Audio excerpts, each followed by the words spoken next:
día de hoy vamos a aprovechar también para enseñar un poco más sobre en lo que consiste la educación clásica cristiana.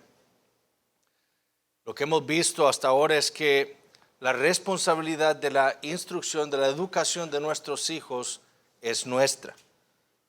Es una responsabilidad que nosotros no le podemos delegar a alguien más, a los maestros, a las escuelas. No es responsabilidad de los padres y específicamente de nosotros, los cabezas de los hogares, las cabezas de los hogares, quienes debemos educar a nuestros hijos. Ciertamente, como hemos dicho, en muchas ocasiones nosotros tenemos que usar la ayuda de otros para educar a nuestros hijos. Y por eso es tan importante que nosotros como padres podamos ver quiénes son los que vamos a usar para educar a nuestros hijos. Y las escuelas, por ejemplo, deben tener ese entendimiento también. Nosotros vamos como escuela a ayudarle a los padres a educar a sus hijos de la manera en la que ellos crean es lo más bíblico posible. La educación moderna, como vimos, está basada en principios socialistas con el fin de crear una tecnocracia, hombres esclavos, ¿verdad? No pensantes, hombres sin pecho, como decía C.S. Lewis, como les decía la semana pasada. Y la educación clásica, como vimos la semana pasada, es el modelo natural de enseñanza. Es la manera en la que Dios le ha dado a los hombres para enseñar a sus hijos. La educación clásica cristiana, como vimos, lo que la caracteriza es que tiene la teología en el centro de todas las cosas. Y el propósito es producir hombres y mujeres virtuosos. Es decir, hombres y mujeres que amen lo bueno, que sepan odiar lo que deben odiar, que sepan amar lo que deben amar. Y el día de hoy lo que deseo mostrarles es algunos de los principios de la educación clásica cristiana. Hay varios, pero hoy no vamos a poder tratar con todos. Les voy a quizás compartir o vamos a ver los que me parecen a mí son los más importantes. Y estos son importantes no solo para nosotros como padres, sino también para los que funcionan como maestros. Los que funcionarán como maestros también en la escuela que esta iglesia ha decidido apoyar. Pero una definición de la educación clásica cristiana es esta. Es un modelo de educación basado en la civilización y la cultura occidental, empleando un currículo y pedagogía histórica de las 7 artes liberales con el propósito de cultivar hombres y mujeres caracterizados por la sabiduría, la virtud y la elocuencia. Otra definición que creo es mucho mejor es esta.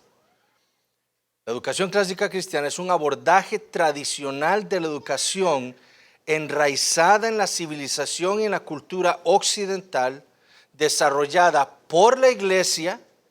Esto no es algo que estamos tomando, no, es algo que la iglesia desarrolló, fundada en la piedad y gobernada por la teología.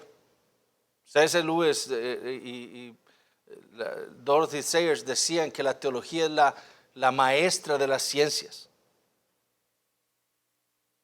Y la educación clásica cristiana está gobernada por la teología, utilizando el currículo histórico y la pedagogía de las 7 artes liberales con el propósito de cultivar hombres y mujeres caracterizados por la sabiduría, la virtud y la elocuencia. Eso es la educación clásica cristiana. Otra de las diferencias que tenemos entonces entre la educación moderna y la educación clásica es que para la educación clásica la pedagogía, la enseñanza es un arte. Para la educación moderna es una ciencia. Un arte que involucra y tiene la búsqueda del amor por las cosas y por el aprendizaje sobre todas las cosas. Y entender esto es importante porque quienes le deben enseñar esto a los hijos somos nosotros los padres y los maestros después. Entonces, si nosotros los padres no amamos aprender, ¿cómo le vamos a enseñar a nuestros hijos a amar el aprendizaje? Si nosotros no somos padres que estudian, nuestros hijos no van a amar el aprendizaje. Y lo mismo los maestros. Si el maestro está contento con quedarse con lo que aprendió en la universidad hace 10 años, sus estudiantes no van a amar aprender. La educación clásica cristiana, como vamos a ver en uno de los principios, entiende que el maestro es un estudiante en primer lugar. Nosotros los padres debemos entender eso también.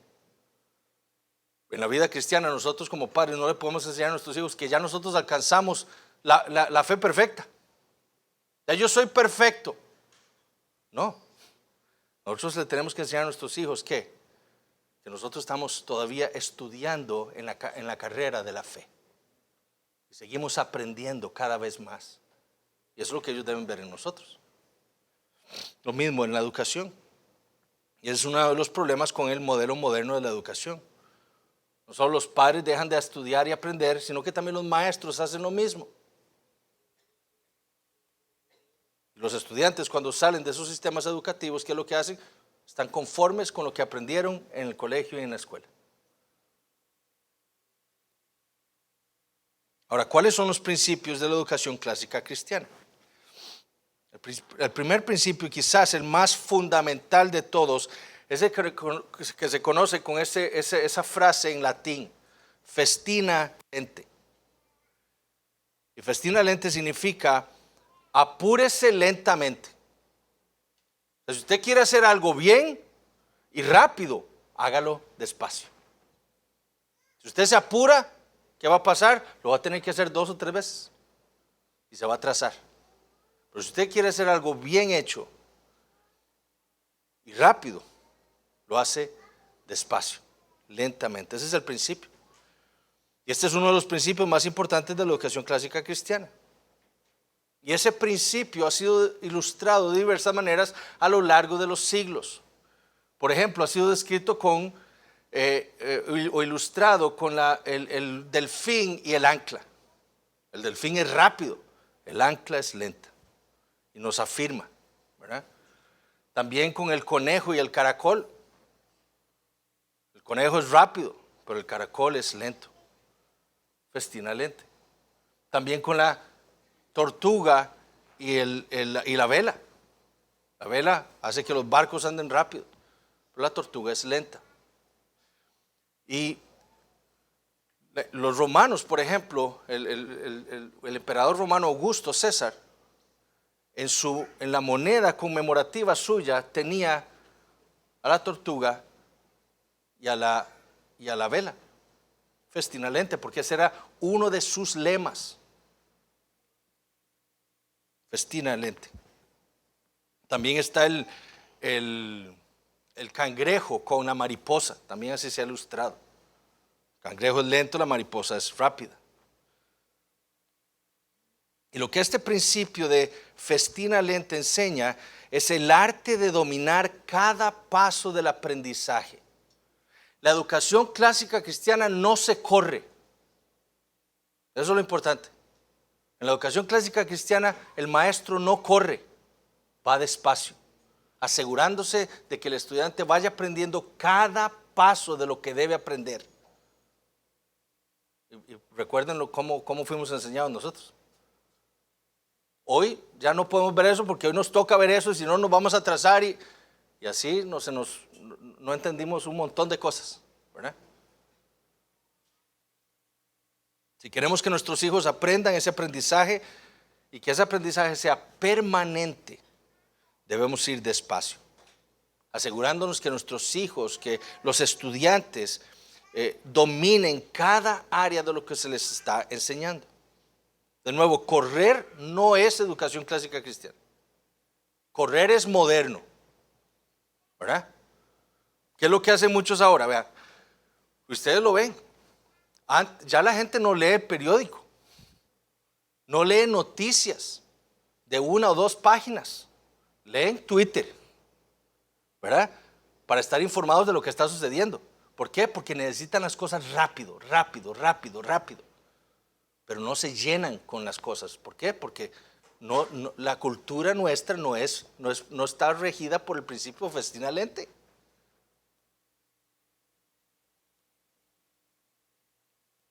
Tenemos que avanzar de una cosa a otra. ¿Por qué? Porque si no, no terminamos. Esa es la mentalidad de las escuelas modernas.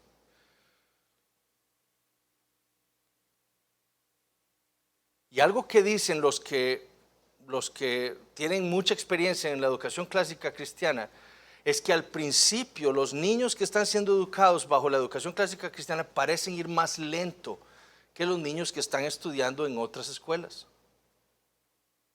¿Por qué? Porque ellos van más despacio.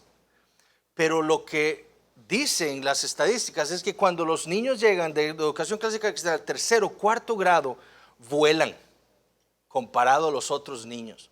¿Por qué? Porque han ido tan despacio asegurándose de que el niño domine cada paso del aprendizaje, que cuando llegan a tercer o cuarto grado ya vuelan con el resto que deben aprender. ¿Por qué? Porque ya saben aprender, ya tienen los fundamentos.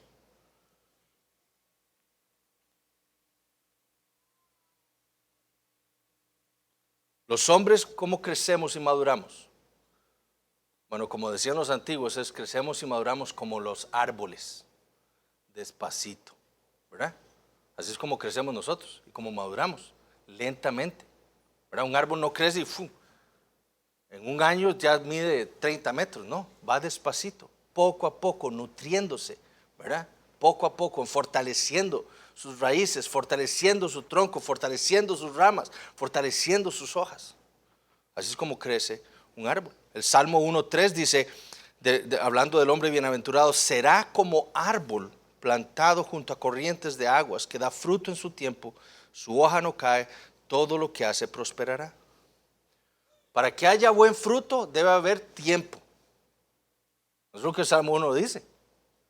Para que haya fruto debe haber tiempo de ese hombre siendo cultivado en la palabra del Señor, ¿verdad? Una y otra vez yendo a la palabra del Señor para fortalecerse.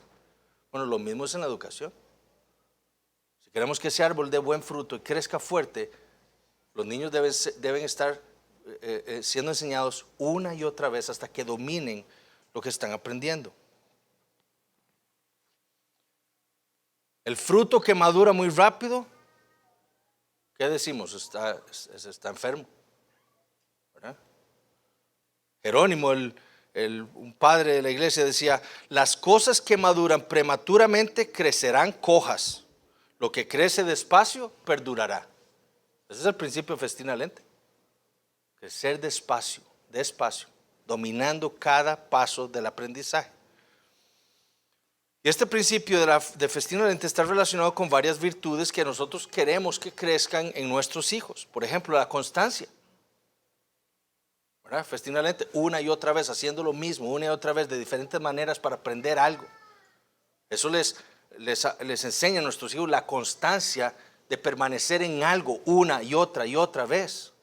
Es una virtud que necesitamos todos nosotros y que queremos que nuestros hijos aprendan a ser constantes. Les enseña también la diligencia. Queremos que nuestros hijos sean diligentes. Bueno, este principio de Festina Lente y la manera de enseñar a nuestros hijos en la escuela les enseñará diligencia. Les enseñará perseverancia, ¿verdad? Y templanza. ¿Por qué? Porque no todos los niños van a aprender de la misma manera y a la misma velocidad. Habrá otros que requerirán 1 o 2 días o 1 o 2 semanas más de estar aprendiendo lo mismo. Otros lo aprenderán más rápido. Pero el que le cuesta más aprender ciertas cosas, tiene que aprender a tener templanza. Yo no puedo ir al paso de este otro compañerito mío. Yo tengo que ir a mi paso.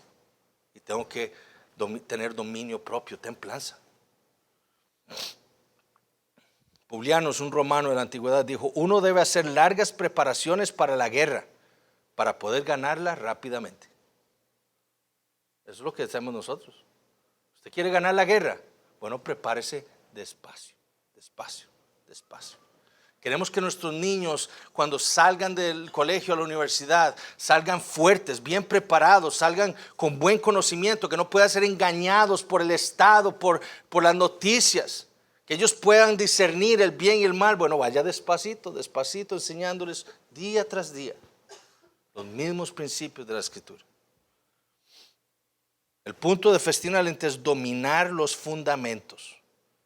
Permitir que los estudiantes tengan el tiempo de reflexionar en lo que están aprendiendo, que es lo que no vemos en la educación moderna.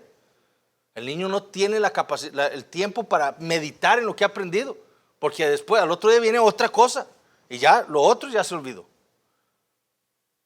Entonces son niños que estudian meramente ¿para qué? Para el examen. ¿Verdad? Estudian para el examen y una vez que pasa ese examen se les olvidó todo, ¿verdad? Porque no han sido enseñados a aprender y amar el aprendizaje.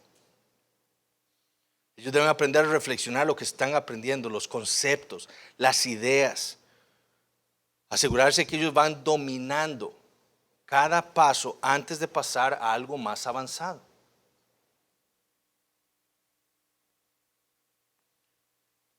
Había un hombre que tenía una imprenta en la antigüedad, en la era medieval, que se llamaba Aldus.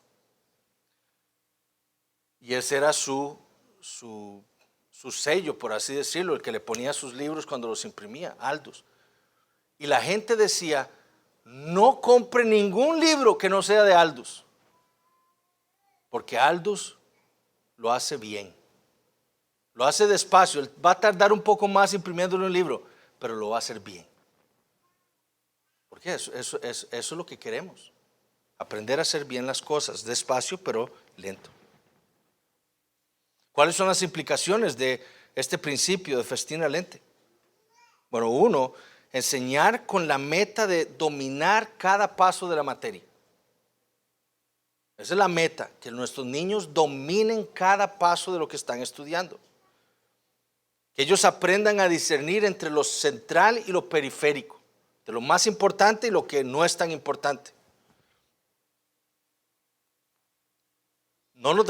El maestro debe aprender a no saltarse nada. Esto no lo vamos a ver, porque no tenemos tiempo.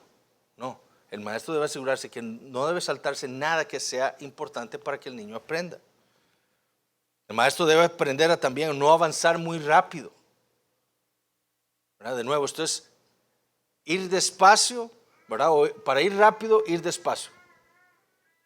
Entonces, no avanzar muy rápido. ¿Por qué? Porque no va a haber dominio, no va a haber capacidad de meditar, de reflexión para el niño de lo que está aprendiendo. Amar las revisiones de lo que se ha aprendido. ¿Verdad? Entonces, el maestro de la educación clásica cristiana constantemente está revisando lo que se ha visto antes.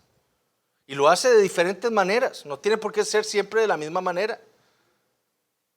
Lo puede hacer y puede idear otras maneras para recordar lo que ya ha sido aprendido antes. Entonces el maestro de la educación clásica cristiana está constantemente repasando lo mismo de diferentes maneras. Y nosotros los padres debemos hacer lo mismo también con nuestros hijos. ¿Cómo hacemos que recuerden un versículo, por ejemplo? Bueno, lo podemos cantar, lo podemos recitar, lo podemos escribir. Constantemente nuestros niños están recordando lo que han aprendido. Ser cuidadoso de estar acelerando el paso, eso el maestro debe tener muy claro eso.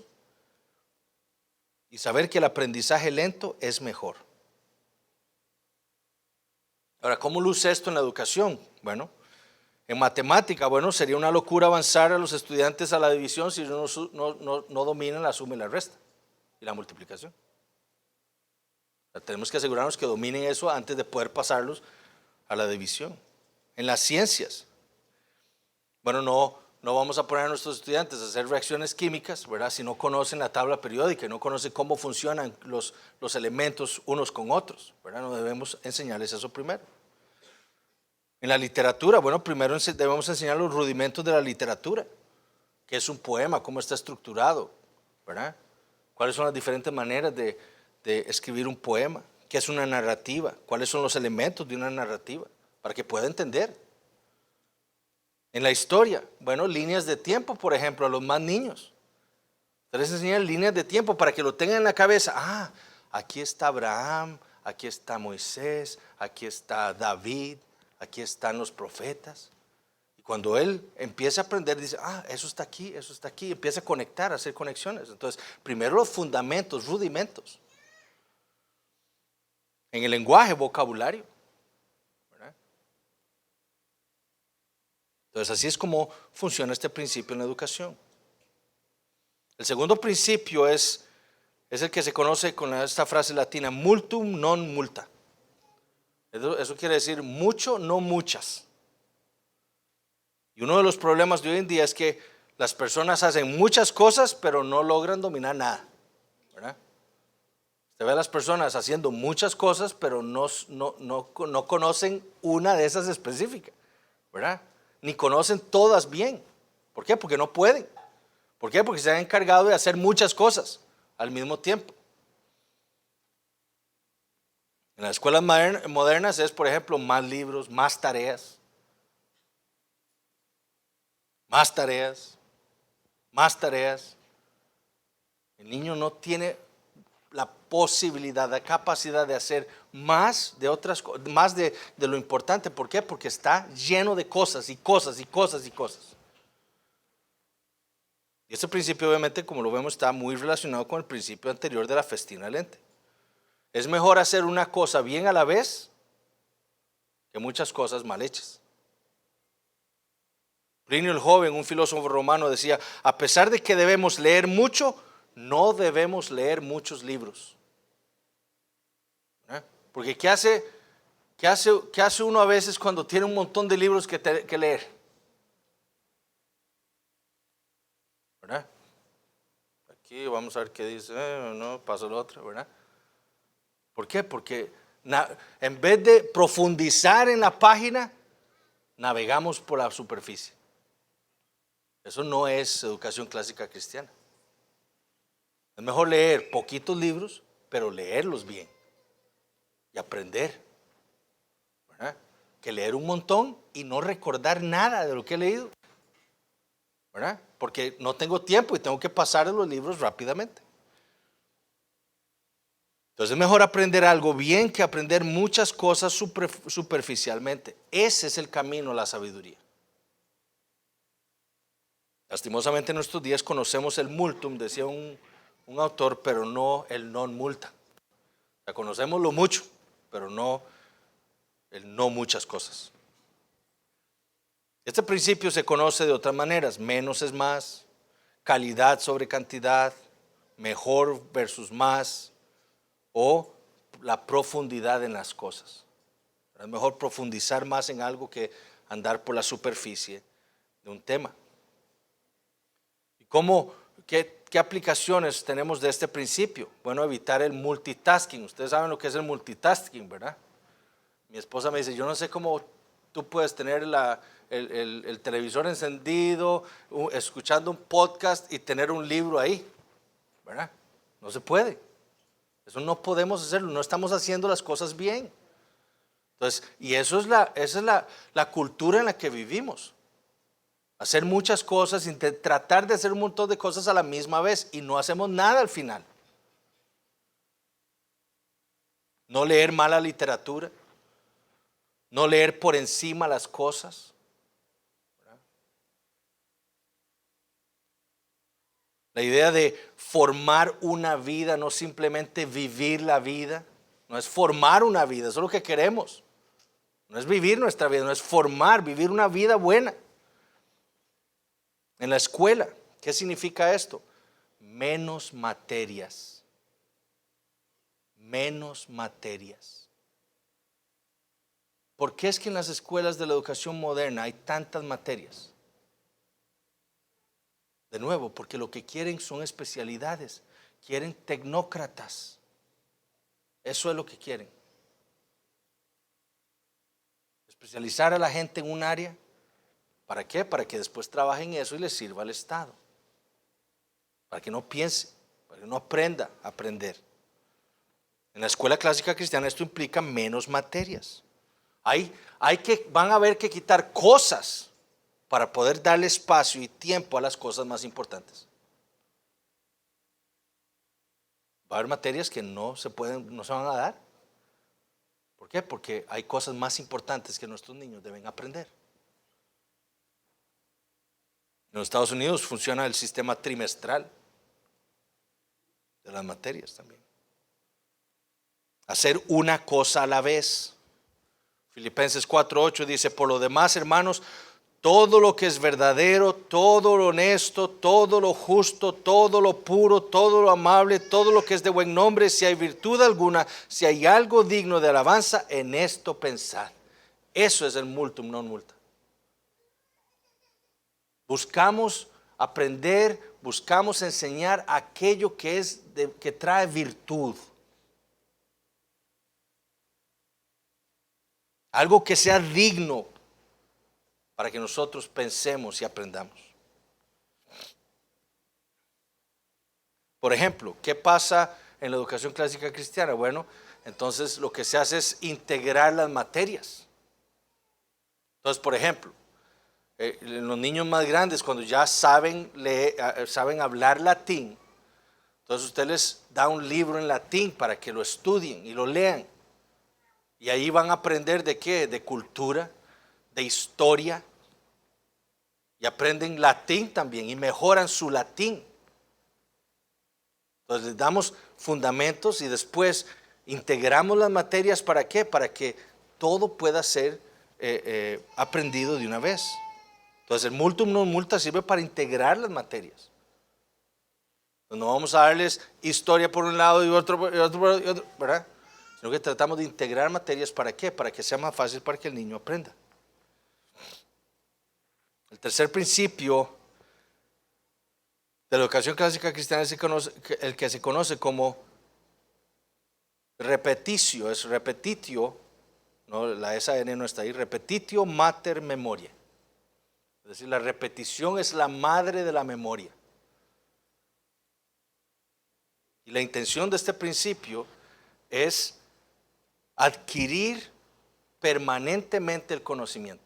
Es la manera en la que nosotros vamos a adquirir permanentemente el conocimiento, es memorizando, repitiendo las cosas una y otra vez. Para los griegos este principio era sumamente importante. Y recuerden que los griegos eran politeístas, ¿verdad? Ellos tenían todo un panteón de dioses, ¿verdad? Y en su panteón de dioses estaba Mnemósine. Mnemósine fue la que se casó o con quien Zeus, ¿verdad?, tuvo las 9 musas griegas. Cada una de esas 9 musas representaba las artes de los griegos, ¿verdad? Entonces, Mnemósine es donde nosotros obtenemos la palabra mnemotecnia. ¿Qué es mnemotecnia? Es la técnica para memorizar. ¿Cuál es esa técnica? La repetición, ¿verdad? Así es como los griegos representaban, ¿verdad?, en su mitología la educación, las 9 musas. Por ejemplo, Calíope para los griegos era la mayor de las hijas y representaba la poesía y la elocuencia. Clio era la musa que representaba la historia y la creatividad. Erato era la musa que representaba la poesía romántica. Euterpe representaba la música. Melpomene representaba el teatro. Polihimnia representaba la danza, la geometría, la retórica. Talía representaba la comedia. Terpsicore representaba la música y la danza. Y Urania, la astronomía. Entonces, cada una de esas musas era encargada de darle a los griegos el conocimiento de todas estas áreas, y en los cuales ellos se inspiraban para aprender. Pero los griegos entendieron que la memoria está íntimamente ligada con la adquisición del conocimiento. Es necesaria la memoria. El problema que tenemos nosotros es que no solo olvidamos fácilmente, ¿verdad? ¿Por qué? Porque no hemos aprendido bien las cosas, sino también no sabemos memorizar. Y por lo tanto no podemos recordar. Es decir, no solo olvidamos fácilmente, sino que también nos cuesta alcanzar el conocimiento que hemos adquirido, ¿verdad? Porque no hemos aprendido bien. ¿Qué es lo que necesitamos? Recordar bien. ¿Qué necesitamos para eso? La repetición. Literalmente, buscar de nuevo. Repetitio en latín es buscar de nuevo, es buscar algo nuevamente, una y otra vez, ¿verdad? Y eso es lo que hacemos nosotros cuando memorizamos. Buscamos una y otra vez lo que hemos aprendido. Entonces ayer me aprendí un versículo. Bueno, hoy lo repito para volver a buscar ese conocimiento que adquirí ayer y volverlo a repetir. Y mañana hago lo mismo y busco ese nuevo conocimiento de nuevo, y así creo esa permanencia en mi mente de eso que he aprendido. Y la repetición sirve para cultivar la virtud al hacer parte de nosotros el conocimiento y la sabiduría. ¿Por qué memorizar en la escuela? El cristianismo es una religión de la memoria. ¿Ustedes sabían eso? El cristianismo es una religión de la memoria. Deuteronomio 6, 4 al 9. Oye Israel, Jehová nuestro Dios, Jehová uno es, y amarás a Jehová tu Dios de todo tu corazón y de toda tu alma y con todas tus fuerzas. Y estas palabras que yo te mando hoy estarán sobre tu corazón, o sea, las tendrás ahí metidas como habiéndolas aprendido, y las repetirás a tus hijos y hablarás de ellas estando en tu casa y andando por el camino. Y así sigue el pasaje. El cristianismo es una religión de la memoria. Por eso es que usamos la memoria y la repetición como un instrumento para el aprendizaje de nuestros hijos. El Salmo 1. Bienaventurado el varón que no anduvo en consejo de malos, ni estuvo en camino de pecadores, ni en silla de escarnecedores se ha sentado, sino que en la ley de Jehová está su delicia, y en su ley medita de día y de noche. Algo pasó. Será como árbol plantado junto a corrientes de aguas, que da su fruto en su tiempo y su hoja no cae, y todo lo que hace prosperará. Medita de día y de noche. El Salmo 77, 11. Me acordaré de las obras de Jah, sí, haré yo memoria de tus maravillas antiguas. Eso es lo que hace el cristianismo. Estamos recordando una y otra vez las maravillas de Dios. Salmo 119, 9 al 16. ¿Con qué limpiará el joven su camino? Con guardar tu palabra. Con todo mi corazón te he buscado, no me dejes desviarme de tus mandamientos. En mi corazón he guardado tus dichos para no pecar contra ti. Bendito tú, oh Jehová, enséñame tus estatutos. Con mis labios he contado todos los juicios de tu boca. Me he gozado en el camino de tus testimonios más que de toda riqueza. En tus mandamientos meditaré, consideraré tus caminos, me regocijaré en tus estatutos. No me olvidaré de tus palabras. La memorización nos lleva a nosotros aquí a la meditación, lo cual llevará a la virtud. Eso es muy importante. ¿Por qué memorizamos las escrituras? ¿Por qué memorizamos las escrituras? ¿Saben para qué? Para ser más como Dios, para ser más como el Señor. En lo que nosotros meditemos más, a eso nos parecemos. Por eso es que muchos se parecen al mundo. Porque están tan involucrados con el mundo, están contemplando tanto al mundo que se parecen al mundo. Nosotros queremos parecernos al Señor y por eso debemos memorizar y meditar en Él. La metodología moderna de la educación lo que hace es llenar la cabeza de los estudiantes con información. Y ellos la adquieren ¿para qué? Para pasar un examen nada más. ¿O no es eso lo que hacíamos nosotros? ¿Quién aquí, y puede haber algo, muy poquitos, quién aquí fue al colegio y aprendió por aprender? ¿Quién aquí estudió por aprender? ¿Quién aquí estudió para pasar un examen? ¿Saben por qué? Porque no nos enseñaron a amar el aprendizaje. Esa es la causa. No nos enseñaron a amar el aprendizaje. Entonces toda esa información que adquirimos se desechó porque fue puesta en un lugar del cerebro que era para donde ponemos el reciclaje. Ya pasó el examen, eso fuera. La educación clásica cristiana más bien busca memorizar para meditar y contemplar en esas verdades y luego llegar a la virtud.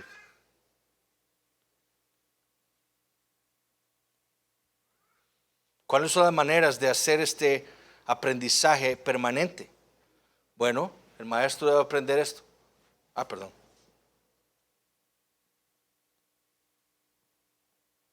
Eso fue lo que pasó. Kevin me desconectó.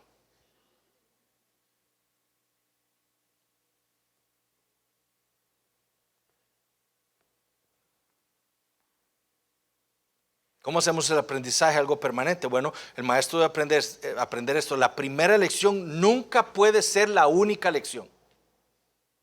Le enseñamos algo a nuestros estudiantes, eso no puede ser la única vez en la que se los enseñemos.